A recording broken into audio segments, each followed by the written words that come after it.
Video में class 12 physics संपूर्ण किताब के 5 अंक वाले प्रश्न देखेंगे। यहाँ पर देखिए, इसमें हम इंपोर्टेंट डेरिवेशन देखेंगे, इंपोर्टेंट न्यूमेरिकल देखेंगे, इंपोर्टेंट थ्योरी देखेंगे। सब 5 अंक वाले होंगे। ध्यान रखना, यहाँ पर कितने नंबर वाले होंगे? 5 नंबर वाले।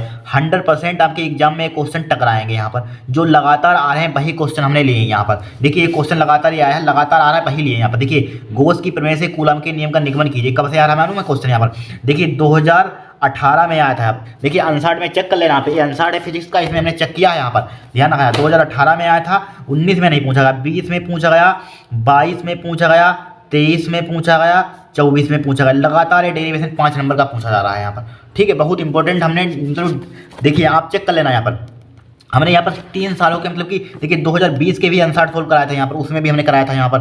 ठीक है, और 22 का भी सोल्व कराया था, उसमें भी कराया था हमने।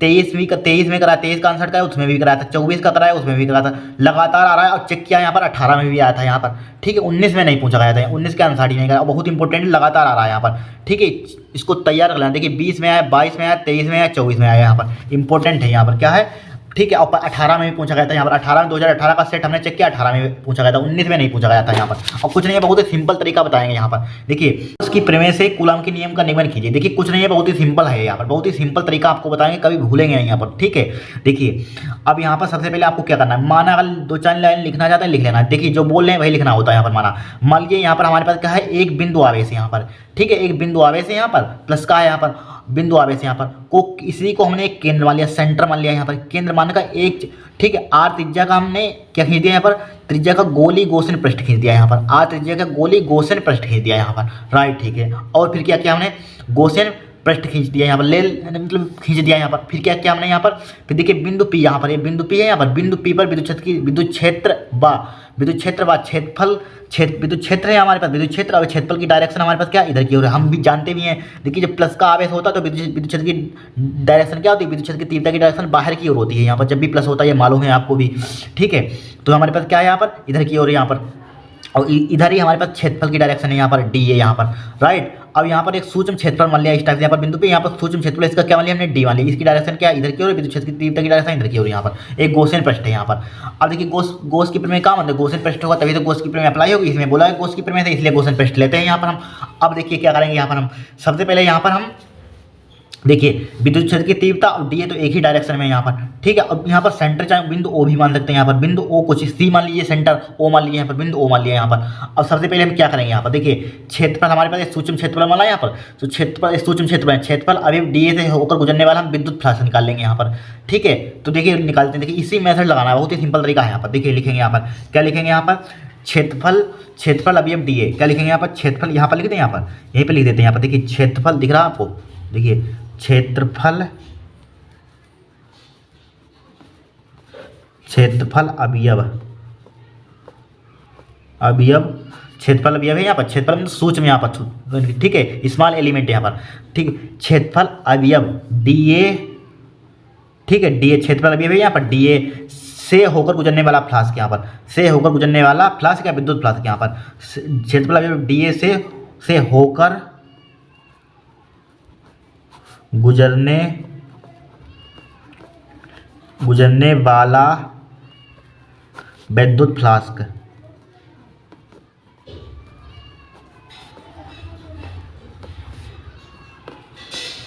ठीक है, तो क्या लिखेंगे, क्षेत्रफल अवयव डीए से होकर गुजरने वाला विद्युत फ्लास्क यहाँ पर। तो देखिए विद्युत फ्लास्क का आपने फार्मूला पढ़ा होगा यहाँ पर। विद्युत फ्लास्क का फार्मूला वैसे हमारे पास क्या होता है, फाई ई मतलब इलेक्ट्रिक, यहाँ पर विद्युत इलेक्ट्रिक बोलते हैं। यहाँ पर क्या होता है, E dot A vector dot A vector, सदी से यहाँ पे वेक्टर इसीलिए लगा देते हैं यहाँ पर। E vector dot A vector होता है यहाँ पर। अब देखिए आपने सब एक क्लास 11 में फिजिक्स पढ़ कर आए। यहाँ पर जब डॉट प्रोडक्ट हटाते हैं तो क्या आता है यहाँ पर, ई ए कोस थीटा आता है। क्या आता है, ई ए कोस थीटा। ये सब क्लास 11 का है यहाँ पर है। ठीक है, बेसिक था।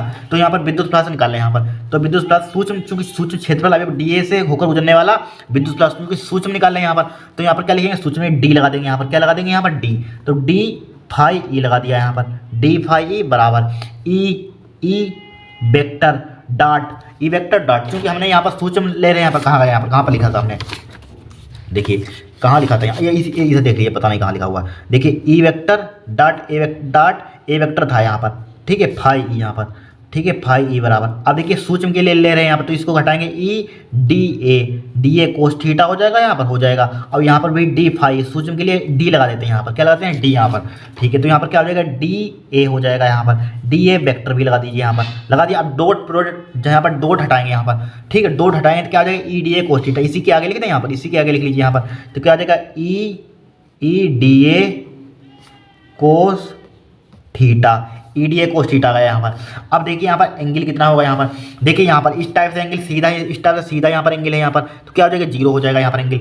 यहाँ पर क्या ले लेंगे, यहाँ पर जीरो, मतलब 0 डिग्री ले लेंगे यहाँ पर, ठीक है, क्या ले लेंगे, 0 डिग्री। तो यहाँ पर क्या हो जाएगा, यहाँ पर डी फाई ई बराबर क्या हो जाएगा हमारे पास, E D A cos 0 degree. कोस 0 का मान जरा बताना कितना होता है यहाँ पर, कोस 0 का मान 0, कोस 0 का मान सॉरी 1 होता है, कोस 0 का मान कितना होता है 1। अब देखिए ई डी ए यहाँ पर, अब मल्टीप्लाई 1 से, जब 1 की मल्टीप्लाई करें कोई फर्क ही नहीं पड़ेगा, तो क्या हो जाएगा, डी फाई ई बराबर क्या आ जाएगा यहाँ पर, ई डी ए, क्या आ जाएगा यहाँ पर, ई डी आएगा यहाँ पर, ठीक है। इसको डाल दिया समीकरण 1 यहाँ पर। अब देखिए इतने के लिए सूक्ष्म के लिए निकाला हमने यहाँ पर, सूक्ष्म के लिए निकाला हमने यहाँ पर, निकाला सूक्ष्म के लिए यहाँ पर, ठीक है। अब देखिए सूक्ष्म के लिए निकाल दिया हमने, हमें चूंकि यहाँ पर पूरे के लिए, पूरे गॉसियन पृष्ठ के लिए विद्युत फ्लक्स निकालेंगे यहाँ पर, तो इसको क्या कर देते हैं, इंटीग्रेशन कर देते हैं यहाँ पर, मालूम है सबको। यहाँ पर सूक्ष्म के लिए क्या कर देते हैं, सूक्ष्म के लिए निकाला यहाँ पर, डी से मतलब लिखते हैं यहाँ पर। अब जो पूरे के लिए करेंगे यहाँ पर, तो क्या करें, इंटीग्रेशन कर देंगे यहाँ पर, क्या कर देंगे, इंटीग्रेशन। तो लिखेंगे यहाँ पर, क्या लिखेंगे यहाँ पर, संपूर्ण गॉसियन पृष्ठ से गुजरने वाला विद्युत फ्लक्स, यहाँ पर संपूर्ण गॉसियन पृष्ठ है यहाँ पर, तो लिखेंगे संपूर्ण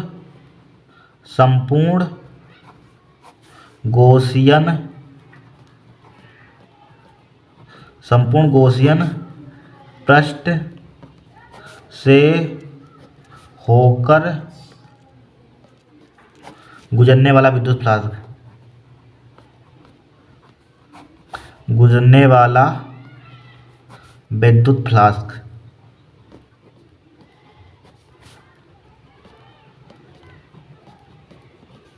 ठीक है। संपूर्ण क्या कर दे, इधर इसका इंटीग्रेशन कर देंगे, क्या हो जाएगा, डी फाई ई हो जाएगा, इंटीग्रेशन करना है आपको, ठीक है। इसका इंटीग्रेशन कर दीजिए तो क्या हो जाएगा, ई डी ए हो जाएगा यहाँ पर, ठीक है। अब लेकिन ये बंद पृष्ठ यहाँ पर है, क्या है, बंद पृष्ठ। तो बंद पृष्ठ के लिए इस टाइप से गोला यहाँ पर बना दीजिए छोटा सा, यहाँ पर ये बंद पृष्ठ के लिए माना जाता है यहाँ पर, किसके लिए, बंद पृष्ठ है यहाँ पर, इसलिए बंद पृष्ठ के लिए यहाँ पर क्या मान लिया, यहाँ पर गोला मान लेते हैं यहाँ पर, ठीक है। इसके लिए मतलब दिखाया जाता है, डिनोट किया जाता है इसको इस इंटीग्रेशन को यहाँ पर। अब देखिए, अब चूंकि ई क्या है हमारे पास, कांस्टेंट है, इसको ये रुक जाइए यहाँ पर, इधर लिख दें। अब देखिए इसका इंटीग्रेशन हमें डी फाई का इंटीग्रेशन क्या होता है हमारे पास, क्या होता है, देखिए इंटीग्रेशन से डिफरेंशिएशन ये कट जाते हैं यहाँ पर, ठीक, कट जाएंगे यहाँ पर, तो क्या बचेगा, ओनली फाई ई बचेगा यहाँ पर, ठीक है, फाई ई बचेगा। ये दूसरी भाषा में समझ लीजिए, जब भी इंटीग्रेशन का लगा हो यहाँ पर, देखिए अगर आपको बाई चांस यहाँ पर इसका इंटीग्रेशन करना हो यहाँ पर, ठीक है, डी एक्स लिखा हो, इसका इंटीग्रेशन क्या होता है, इसका इंटीग्रेशन एक्स होता है यहाँ पर, ध्यान रखना यहाँ पर, इसका इंटीग्रेशन क्या होता है, एक्स होता है। ओनली हमारे पास क्या इंटीग्रेशन हो और ओनली डी एक्स दिया हो यहाँ पर, या दूसरी भाषा में देखिए इसका इंटीग्रेशन यहाँ पर, इसके यहाँ पर वन तो होगा ही, वन डी एक्स लिख सकते हैं यहाँ पर, लिख सकते हैं। जब इसकी मल्टीप्लाई करेंगे तो डी एक्स ही है, तो वन का इंटीग्रेशन क्या होता है यहाँ पर, एक्स होता है, एक्स, बस इस टाइप से करते हैं इंटीग्रेशन यहाँ पर। तो क्या हो जाएगा यहाँ पर हमारे पास, ई क्या हमारे पास कांस्टेंट है, इसको बाहर निकाल देंगे यहाँ पर, निकाल दिया, बचा क्या हमारे पास, ई डी ए बचेगा यहाँ पर, ई डी ए बचा यहाँ पर, ई डी ए बचा। अब देखिए हमारे पास क्या है यहाँ पर क्या है, गोला, आपको गोला दिख रहा है यहाँ पर, गोले की तरीका है पर, ठीक है, गोली गॉसियन पृष्ठ माना था यहाँ पर, तो ये गोली क्या है हमारे पास, गॉसियन पृष्ठ है।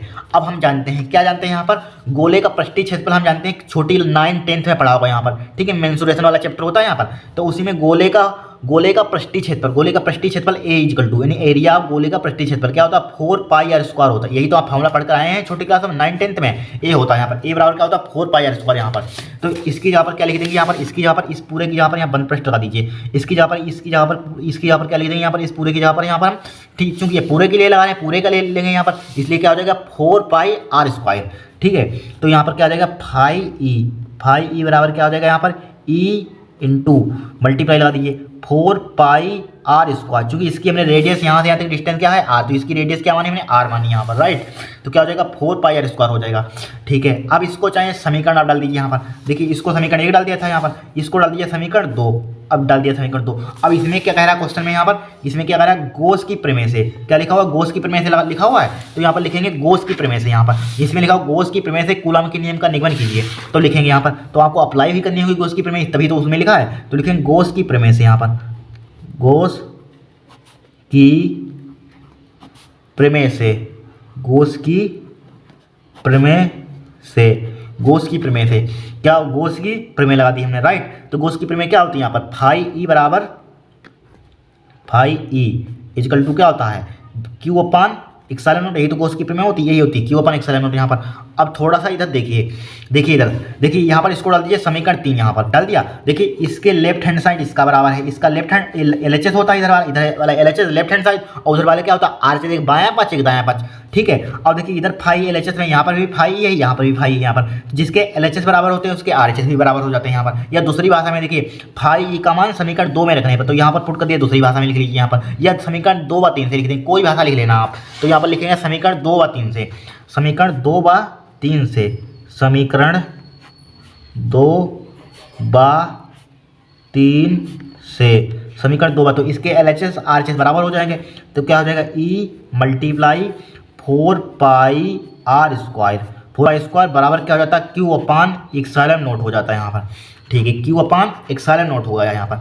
अब हमें सबसे पहले क्या चाहिए यहाँ पर, विद्युत क्षेत्र की तीव्रता चाहिए यहाँ पर। जब विद्युत क्षेत्र की तीव्रता पता होगी तो आराम से हम बल निकाल सकते हैं, मतलब कूलम का नियम निकाल सकते हैं। तो ई का मान निकाल लीजिए यहाँ पर, तो ई बराबर इधर ही लीजिए, ई बराबर क्या हो जाएगा यहाँ पर, ई बराबर इसको 4 पाई आर स्क्वायर को नीचे ले देखिए, 1 अपान इसको 4 पाई आर स्क्वायर, नीचे आर स्क्वायर जिनको कहते हैं क्यू अपान इक्साइलन नोट, इसी को थोड़ा सा मॉडिफाई देखिए इस टाइप से कर सकते हैं, इसको अरेंजमेंट कर सकते हैं यहाँ पर। देखिए 1 अपान 4 पाई इस इक्साइलन नोट इसके नीचे ले आइए यहाँ पर, ले आए यहाँ पर। अब क्यू अपान आर स्क्वायर इसके नीचे लिख लीजिए यहाँ पर, लिख दिया, कोई दिक्कत नहीं है, मतलब कि हमारे पास आ गया यहाँ पर। इसको डाल दीजिए समीकरण 4 डाल दिया यहाँ पर, समीकरण डाल दिया 4। अब देखिए अब क्या करेंगे इसमें हम थोड़ा सा, ठीक है, हमारे पास विद्युत क्षेत्र की तीव्रता, बट हमें निकालना है कूलम का नियम यहाँ पर। कूलम का नियम वैसे हमारे पास क्या होता है यहाँ पर, देखिए कूलम का नियम क्या होता है यहाँ पर, देखिए एफ बराबर होता है क्या होता है, 1 अपान 4 पाई इक्साइलन नोट, ठीक है, Q1 Q2 upon R square, यही तो कूलम का नियम होता है, आर स्क्वायर यही होता है कूलम का नियम, ये लाना है हमें यहाँ पर। तो कैसे आएगा यहाँ पर, देखिए हमारे पास 1 अपान 4 पाई इक्साइलन नोट क्यू भी आए, एक Q1 और आ जाए हमारे पास। तो इसके लिए क्या करेंगे यहाँ पर, देखिए इसके लिए एक फॉर्मूला जानते हैं यहाँ पर, हमारे क्या जानते हैं हमारा फार्मूला यहाँ पर,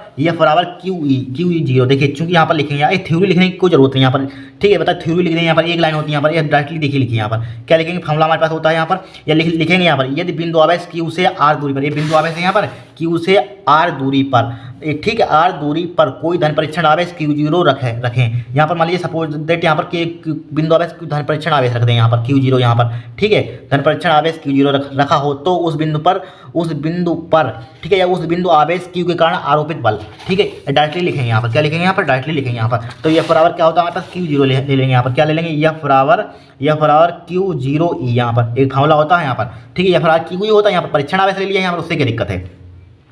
अब देखिए हमारे पास इतना आ गया, इसको डाल दिए चाहे समीकरण 5, ठीक है, इसको डाल दिया समीकरण 5। अब देखिए ई का मान समीकरण 3 से ई का मान इसमें पुट कर दिए, तो ई का मान समीकरण 4 से, ई का मान समीकरण 4 से समीकरण 5 में पुट करने यहाँ पर रख दीजिए। तो लिखेंगे ई का मान, या लिख सकते हैं हम जानते हैं कि यहाँ पर, या हम जानते हैं कि यहाँ पर डायरेक्टली लिख लिया। अब लाइन चाहे लिख लेना यहाँ पर, यदि बिंदु आवेश Q से आर दूरी पर कोई धन परीक्षण आवेश Q0 रखा हो तो उस बिंदु आवेश Q के कारण आरोपित बल यहाँ पर लिख लेना आप हिंदी में, ठीक है, लिख लेना एक लाइन यहाँ पर, क्या लिखेंगे, यदि बिंदु आवेश Q से आर दूरी पर कोई धन परीक्षण आवेश Q0 रखा हो तो उस बिंदु आवेश Q प्लस Q के कारण आरोपित बल फोर्स, ठीक है, ई का मान समीकरण 4 से समीकरण 5 में रखने पर, समीकरण 5 में रखने पर यहाँ पर रख दीजिए ई का मान। तो क्या हो जाएगा हमारे पास, एफ बराबर हो जाएगा 1 अपान 4 पाई इक्साइलन नोट, ठीक है, और Q पहले से ऑलरेडी हमारे पास है, और Q0 यहाँ पर है, Q0 अपान आर स्क्वायर होता है, यही तो हमारे पास कूलम का नियम होता है। वहाँ पर Q1 Q2 होता है, लेकिन बट यहाँ पर Q0 मान लिया यहाँ पर, ठीक है, क्या परीक्षण आवेश धन परीक्षण आवेश है यहाँ पर, ठीक है, इस टाइप से कूलम का नियम करते हैं। इसका मात्रा लिखना चाहते हैं, इसका मात्रा क्या होता है, न्यूटन होता है यहाँ पर, बल का मात्रा क्या होता है, न्यूटन यहाँ पर हो गया। यहाँ पर डेरिवेशन कोई कठिन डेरिवेशन है, कुछ है नहीं इसमें, सिर्फ आपको मतलब इसके लिए सूक्ष्म का निकालना, विद्युत फ्लक्स निकालना, उसका इंटीग्रेशन कर दीजिए। इंटीग्रेशन मेथ आपके पास है तो उड़ा देंगे 2 मिनट में, आप इंटीग्रेशन करेंगे यहाँ पर गोस की, इसमें कह रहा है गोस की प्रमेय से यहाँ पर, अगर एग्जाम में भूल लें यहाँ पर डेरिवेशन करना तो गोस की प्रमेय से आराम से ध्यान आ जाएगा आपका। तो गोस की प्रमेय में लगाएंगे यहाँ पर बस LHS, जिसके LHS बराबर होंगे बस RHS बराबर कर देंगे। यहाँ पर ई का मान आ जाएगा, ई का मान जहाँ आपको मिले ये फरार Q0 ई लगा दीजिए, यहाँ पर पुट कर देंगे वैल्यू, बस हो जाएगा। हर साल 5 नंबर का पूछा जाता है, यहाँ पर लगातार हर साल 5 ही नंबर का पूछा जाता है, नोट कर लीजिए, कुछ है नहीं इसमें। अब देखिए इंपॉर्टेंट, अब एक मतलब कि न्यूमेरिकल देखेंगे हम, इंपॉर्टेंट न्यूमेरिकल जो बोर्ड में 2 बार पूछा गया, देखिए 14 में पूछा गया, 20 में पूछा गया, 5 नंबर का आएगा, ध्यान रखना यहाँ पर कितने नंबर का आएगा, 5 नंबर का। देखिए इस न्यूमेरिकल में कुछ है नहीं, 5 नंबर का पूछा जाता है। देखिए इसमें दिया है एक समांतर प्लेट वायु संधारित्र की धारिता 2 माइक्रोफैराड है, ठीक है। जब इसकी प्लेटों के बीच की दूरी की 3/4 मोटाई की के परावर्तन की प्लेट रखी जाती है, तब संधारित्र की धारिता 4 माइक्रोफैराड हो जाती है। के का मान ज्ञात कीजिए जहां प्लेटों का प्लेट, ठीक है, तब परावैद्युत प्लेट का क्षेत्रफल क्या है, समान है। देखिए कुछ नहीं है, बहुत ही सिंपल है। सबसे पहले हमें दिया है, यहाँ पर क्या लिखेंगे, यहाँ पर दिया है, ठीक है। क्या दिया है यहाँ पर, देखिए दिया है, देखिए दिया है, क्या दिया है, ध्यान से समझना। इसमें दिया एक समांतर प्लेट वायु संधारित्र की धारिता 2 माइक्रोफैराड, मतलब सी वायु तो 0 से लिख लीजिए यहाँ पर, ठीक है। 2 माइक्रोफैराड है यहाँ पर, क्या है, 2 माइक्रोफैराड है यहाँ पर। फिर चलिए आगे, फिर देखिए जब इसकी प्लेटों की बीच की दूरी 3/4 मोटाई की, देखिए आपको पहले हम समझाते हैं डिटेल में। देखिए इसको आप सवाल आपको समझ में नहीं आएगा यहाँ पर, रुक जाइए यहाँ पर, देखिए यहाँ पर समझाते हैं। देखिए हमारे पास मान लीजिए सपोजिट यहाँ पर, ठीक, क्या है हमारे पास, देखिए इस टाइप से समांतर प्लेट आपने पढ़ी हुई, समांतर प्लेट यहाँ होती है हमारे पास, समांतर प्लेट यहाँ पर होती हैं, ठीक है। यहाँ पर कोई परावैद्युत पदार्थ इस टाइप से रखते हैं, यहाँ पर परावैद्युत पदार्थ यहाँ पर रखते हैं ही नहीं रखते हैं। यहाँ पर एक क्या होती है, टी मोटाई की होती है, इनके प्लेटों के बीच की दूरी हमारे पास क्या होती है, डी होती है इस टाइप से यहाँ पर, ठीक है। मोटाई क्या होती है, टी होती है। अब देखिए समझ में आ जाएगा आपको। अब इसमें कह रहा है यहाँ पर जब इसकी प्लेटों के बीच, ठीक है, प्लेटों की बीच की दूरी की 3/4, प्लेटों के बीच की दूरी क्या मानते हैं हम यहाँ पर, डी मानते हैं, ठीक है। इसकी 3/4, इसकी प्लेटों के बीच की 3/4 कर देंगे यहाँ पर, 3/4, इसी की प्लेटों के बीच की दूरी 3/4 यहाँ पर, ठीक है। यदि इसकी प्लेटों के बीच की दूरी की 3/4, ठीक है, मोटाई की के परावर्तन की प्लेट रखी जाती है, मोटाई की किसके बराबर हो जाएगी, मोटाई की टी के बराबर हो जाएगी यहाँ पर, ठीक है। इस टाइप थोड़ा सा कन्फ्यूजन वाला सवाल है बट है सिंपल, ठीक है। रखी जाती है तब संधारित्र की धारिता 4 माइक्रोफैराड हो जाती है। तब संधारित्र की धारिता हमारे पास कितनी हो जाती है, 4 माइक्रोफैराड हो जाती है यहाँ पर, ठीक है। 4 माइक्रोफैराड। के का मान ज्ञात कीजिए, किसका मान ज्ञात कीजिए, के का मान ज्ञात कीजिए, ठीक है। के का मान निकालते हैं यहाँ पर, के का मान ज्ञात कीजिए। देखिए अब यहाँ पर क्या के मान ज्ञात, जहाँ प्लेटों तथा परावैद्युत प्लेट का क्षेत्रफल क्या है हमारे पास, समान है, ठीक है, समान है यहाँ पर, ठीक है। अब देखिए सबसे पहले यहाँ पर, और आगे इसके क्या दिया है यहाँ पर हमें, तब संधारित्र की धारिता 4 माइक्रोफैराड हो जाती है, तब यानी कि तब संधारित्र की धारिता कितनी हो जाती है, 4 माइक्रोफैराड हो जाती है, ठीक है। तो यहाँ पर सी बराबर क्या दे दिया यहाँ पर, 4 माइक्रोफैराड हो जाती है, 4 माइक्रोफैराड हो जाती है।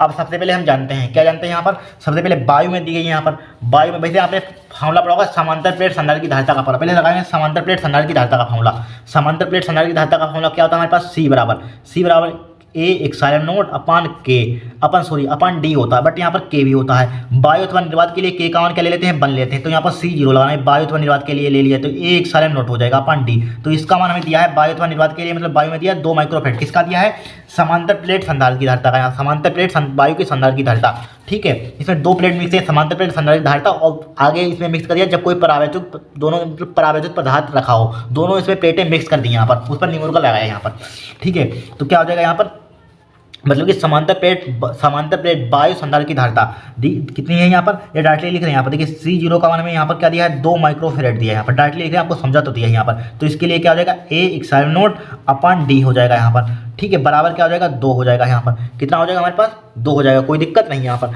अब चाहे इसको डाल दीजिए समीकरण 1, यहाँ पर डाल दिया समीकरण 1। अब इसके आगे इसमें क्या है यहाँ पर, जब इसकी प्लेटों के बीच की दूरी 3/4 मोटाई के परावर्तन प्लेट रखी जाती है। अब देखिए परावर्तन रखी जाती है के प्लेट की मोटाई की यहाँ पर। अब ए वाला यहाँ पर डेरिवेशन, मतलब इसको जब समांतर प्लेट संधारित्र की धारिता जब कोई परावर्तित पदार्थ रखा हो तो उसका डेरिवेशन करते हैं, उसका दूसरा फार्मूला आता है, तो उसके लिए फार्मूला लगा दीजिए यहाँ पर, उसके लिए अब हम फार्मूला लगा देंगे। तो इसके लिए फार्मूला क्या होता है, सी बराबर डायरेक्टली थ्योरी नहीं लिखनी, न्यूमेरिकल सोल्व कर रहे हैं यहाँ पर। सी बराबर क्या होता है फार्मूला हमारे पास, ए एप्सिलॉन नॉट अपान, ठीक है, कोई जब परावैद्युत पदार्थ रखा हो, डी माइनस का टी, ठीक है, और प्लस क्या टी मोटाई होती है, डी बीच की दूरी होती है, टी अपान के क्या होता है, परावैद्युतांक होता है यहाँ पर, ये फार्मूला होता है हमारे पास, ठीक है। अब देखिए इसके लिए हमें धारिता कितनी दी गई यहाँ पर, हमें इसके लिए कितनी धारिता दी गई, 4 दी गई यहाँ पर, कितनी दी गई, 4 माइक्रोफैराड यहाँ पर, ठीक है, 4 यहाँ पर पुट कर दिया हमने, कर दिया यहाँ पर ए एप्सिलॉन नॉट अपान, ठीक है, ए एप्सिलॉन नॉट अपान, ठीक है। या अगर दूसरी भाषा में डायरेक्टली उधर लिखना कोई दिक्कत नहीं, इधर 4 लिख लीजिए यहाँ पर, चाहे 4 उधर लिख दीजिए, कोई दिक्कत तो नहीं यहाँ पर, ठीक है। चाहे सी बराबर इधर लगा दीजिए, सी बराबर फॉर्मूला होता है यहाँ पर, ठीक है। अगर कन्फ्यूजन होगा डायरेक्टली जिससे कि हम एलएचएस को भाग कर सकते हैं यहाँ पर, ठीक है। एक साल नोट डी माइनस का टी प्लस का टी अपान के, ठीक है, टी अपान के, इसको डाल दीजिए समीकरण 2। अब समीकरण 1 और 2 को क्या कर देंगे, डिवाइड कर देंगे। समीकरण 1 बटे समीकरण 2 यहाँ पर, समीकरण 1 बटे समीकरण 2, कन्फ्यूजन मत होना यहाँ पर, चाहे सी बराबर इधर से लिख लेना है यहाँ पर, ठीक है, जिससे कि हमारे पास क्वेश्चन एक साथ डिवाइड हो जाएगा यहाँ पर, कोई दिक्कत नहीं होगी यहाँ पर, ठीक है। सी के बराबर ये भी, सी के बराबर होता है फॉर्मूला ये भी, ठीक है। अब कोई दिक्कत नहीं, भाग कर दीजिए दोनों को, कीजिए भाग यहाँ पर, तो क्या हो जाएगा समीकरण 1, समीकरण क्या हमारे पास ए एक्साइलन नोट अपान डी, ठीक है, डिवाइडेड बाई ये क्या हमारे पास ए एक्साइलन नोट अपान डी माइनस का टी प्लस का टी अपान के, यही तो है यहाँ पर, यही है, बराबर। तो 2 बटे क्या हो जाएगा हमारे पास 4 हो जाएगा यहाँ पर, 2 बटे 4 हो जाएगा यहाँ पर, ठीक है। अब देखिए थोड़ा सा आपको समझाते हैं यहाँ पर, रुक जाइए, इस पिन को लेते हैं यहाँ पर। अब देखिए इसमें क्या करेंगे यहाँ पर हम, ए एक्साइलन नोट यहाँ पर, ए एक्साइलन नोट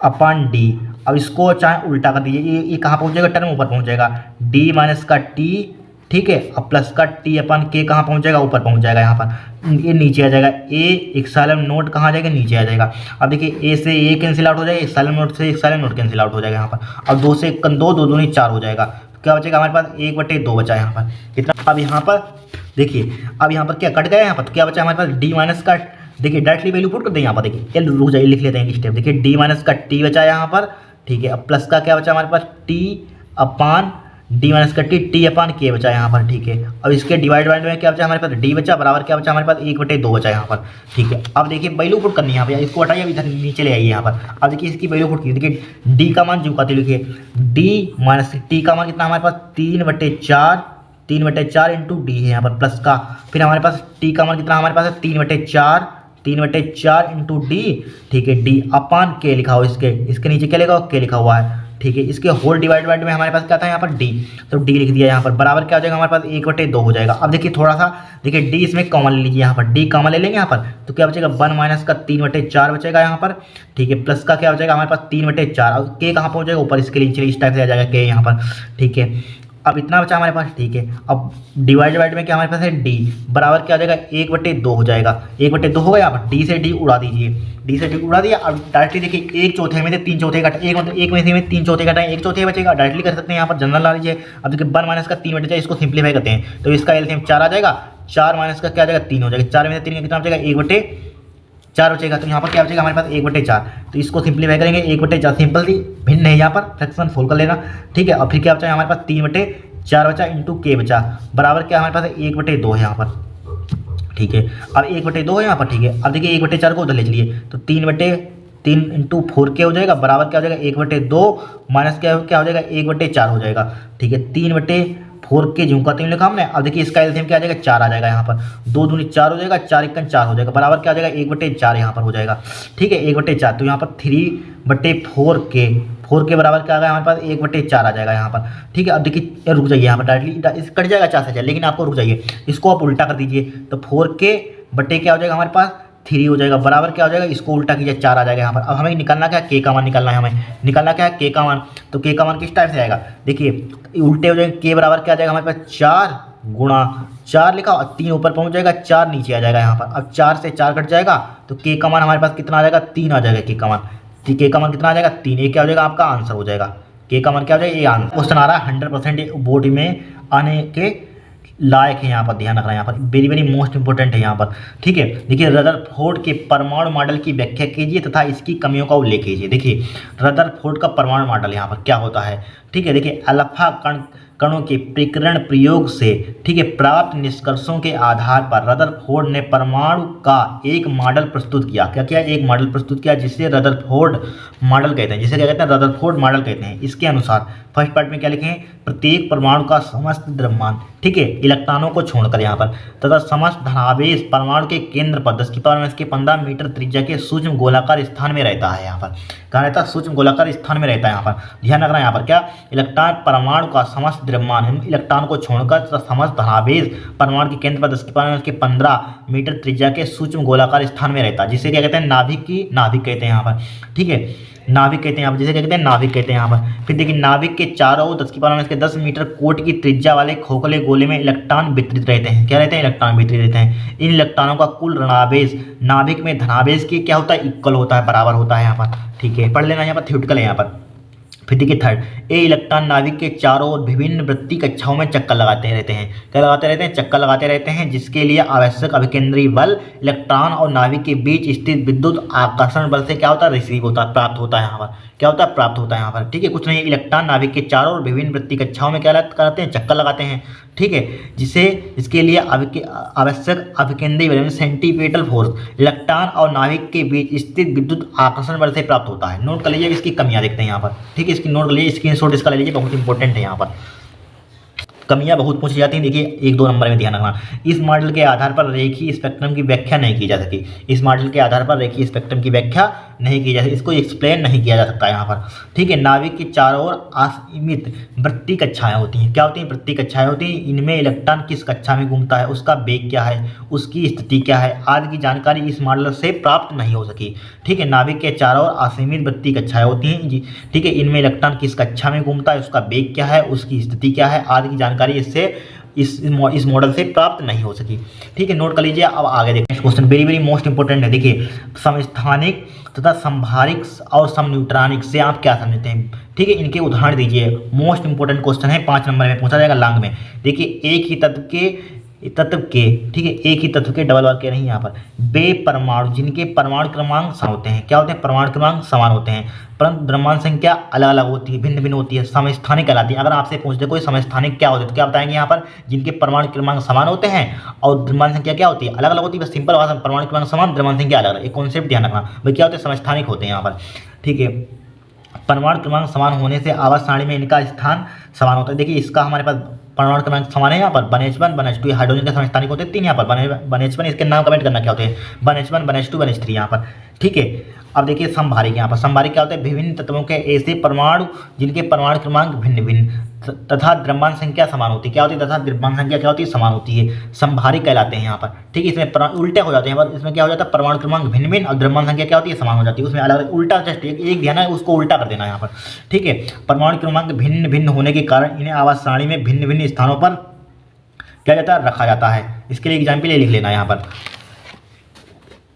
अब देखिए यहाँ पर हमारे पास क्या है? समन्यूट्रॉनिक। समन्यूट्रॉनिक क्या होता है? ऐसे नाभिक जिनमें केवल न्यूट्रॉनों की संख्या समान होती है। सम न्यूट्रॉनों की संख्या समान होती है। इसको तो सिंपल है याद करना है यहाँ पर, सम न्यूट्रॉनिक, न्यूट्रॉनों की संख्या समान होती है यहाँ पर। ठीक है, समन्यूट्रॉनिक कहलाते हैं। इनके लिए परमाणु क्रमांक Z और द्रव्यमान संख्या A दोनों भिन्न भिन्न होते हैं। क्या होते हैं? दोनों भिन्न भिन्न होते हैं, परंतु A- का Z का मान जब A मतलब परमाणु A क्या द्रव्यमान संख्या होगी, इसको Z मतलब परमाणु क्रमांक, इसको घटाएंगे A-Z का मान क्या होता है? समान होता है यहाँ पर। क्या होता है? समान होता है। देखिए ऊपर वाली क्या होती है? हमारे पास द्रव्यमान संख्या है, यहाँ पर द्रव्यमान संख्या, इसको घटाएं तो इसको इसमें समान आएगा इसका मान। ठीक है, और इसका ऊपर वाले से घट गया, ऊपर वाले में से घटाएंगे तो इसका समान आएगा। 7 में से 3 का कितना बचेगा? 4, 8 में से चलेगा, समान बचेगा यहाँ पर। तो इसका क्या होता है? समान होता है यहाँ पर। ठीक है, ये लिखा हुआ है। इनके लिए परमाणु क्रमांक Z तो द्रव्यमान संख्या A दोनों भिन्न भिन्न होते हैं, परंतु A-Z का मान समान होता है। A-Z का मान क्या होता है? समान होता है। नोट कर लीजिए, very very most important, long में 5 नंबर में पूछा जाएगा। Note most important. देखिए युग्म उत्पादन तथा युग्म विनाश क्रिया को उदाहरण देकर समझाइए। देखिए वेरी मोस्ट इंपोर्टेंट ध्यान है, युग्म उत्पादन क्या होता है? जब कोई ऊर्जित गामा किरण फोटॉन किसी भारी पदार्थ पर गिरता है, किस पर गिरता है? भारी पदार्थ पर गिरता है। ठीक है, तो उसके पदार्थ का कोई नाभिक अवशोषित कर लेता है, उसके पदार्थ को क्या करता है? अवशोषित कर लेता है यहाँ पर। ठीक है, तथा उसकी ऊर्जा से एक इलेक्ट्रॉन व एक प्रोटॉन उत्पत्ति होती है। यहाँ पर क्या होती है? एक इलेक्ट्रॉन एक प्रोटॉन की क्या होती है? उत्पत्ति होती है। इस प्रक्रिया को क्या कहते हैं? यहाँ पर युग्म उत्पादन कहते हैं। इसके लिए H नहीं, क्या है हमारे पास? गामा फोटॉन है यहाँ पर, एक प्रोटॉन है, प्लस का मतलब प्रोटॉन, इलेक्ट्रॉन है यहाँ पर। ठीक है, ये इसको एग्जाम्पल लिख लेना यहाँ पर। युग्म विनाश यहाँ पर क्या होता है? जब एक इलेक्ट्रॉन व एक प्रोटॉन आपस में सहयोग करते हैं, क्या करते हैं? सहयोग करते हैं, तो वे एक दूसरे का विनाश करते हैं। क्या करते हैं? विनाश करते हैं। युग्म विनाश, ऐसे समझ, विनाश करते हैं। जब एक इलेक्ट्रॉन व एक प्रोटॉन आपस में सहयोग करते हैं, मतलब एक प्रकार जुड़ते हैं, एक प्रकार मतलब, ठीक है, तो क्या हो जाता है यहाँ पर? उसका एक दूसरे को विनाश करते हैं। तो वो करते हैं एक दूसरे को विनाश करते हैं, तथा उनके स्थान पर 2 गामा फोटॉन की उत्पत्ति होती है। उसमें क्या होती है? 2 गामा फोटॉन की उत्पत्ति होती है। इस प्रक्रिया को युग्म विनाश कहते हैं। ये इलेक्ट्रॉन है, प्रोटॉन है यहाँ पर। मिलेंगे तो क्या होगा, विनाश होगा यहाँ पर। ठीक है, ये दोनों मिलेंगे तो क्या विनाश होगा यहाँ पर। विनाश होगा मतलब कि दो गामा प्रोटॉन की उत्पत्ति हो जाएगी यहाँ पर। ठीक है, एक गामा प्रोटॉन दो गामा प्रोटॉन, ये क्या हो जाएगी, उत्पत्ति हो जाएगी यहाँ पर। ठीक है, मतलब कि ठीक है, ये क्या हो जाएगी, उत्पत्ति हो जाएगी यहाँ पर। अब देखिए नोट कर लीजिए, नेक्स्ट चलते हैं आगे।